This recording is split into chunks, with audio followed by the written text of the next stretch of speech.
Finally কিন্তু সেই দিনটা চলেই এলো, যার জন্য 9 মাস ধরে অপেক্ষা করেছি।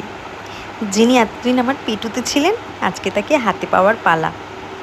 আজকে হচ্ছে 12ই জানুয়ারি 2026, আর সকাল সকালই বেরিয়ে পড়েছি। বাইরেটা কিন্তু বেশ ভালো কুয়াশা ছিল আর বেশ ঠান্ডাও ছিল। সকাল সকালই টাইম দেওয়া ছিল বলে সকাল সকালই কিন্তু বেরোতে হলো। দেখতে পাচ্ছ সবাই খুব এক্সাইটেড। কালকে কিন্তু সারা রাত ঘুম হয়নি। হ্যাঁ, কিছুটা এক্সাইটমেন্ট তো বটেই, বাট একটু একটু না ভয়ও হচ্ছিল।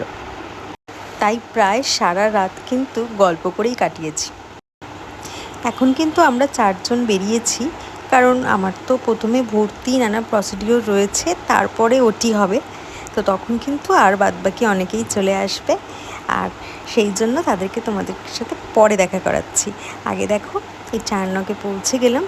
আর 4 তোমাদের কার কার ডেলিভারি হয়েছে সেটা কিন্তু অবশ্যই কমেন্টে জানিও। 4 এটা কিন্তু আমার প্রথমবার, মানে ফার্স্ট টাইম আমি গেলাম। তো বেশ ভালো লেগেছে আমার হসপিটালটা।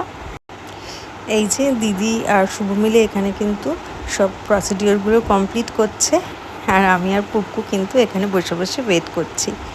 তারপরে রুমে দিয়ে দিল, আর আমাকে কিন্তু ওটির জন্য মোটামুটি রেডি করা ওদের হয়ে গেছে। এখন শুধু তাকে হাতে পাওয়ার অপেক্ষা মাত্র। এরপরেই কিন্তু আমাকে ওটিতে নিয়ে যাওয়া হয়েছিল। আর যেহেতু এখানে ওটিতে খুব বেশিজন অ্যালাউ করে না, সেই জন্য কিন্তু সবাই প্রায় নিচেই ওয়েট করছিল। এই যে এখানে কিন্তু সবাই চলে এসছে, পুচকেজনের ঠাম্মা, পিসি, পিসো, মাসি, দাদা ভাইরা, দিদি ভাইরা সবাই রয়েছে। আর উপরে কিন্তু ওটি হচ্ছিল যখন, তখন শুভ ছিল, কিন্তু ওই একটা এক্সাইটমেন্ট, একটা ভয়, কিন্তু ওখানে ও ভিডিও করতে পারেনি।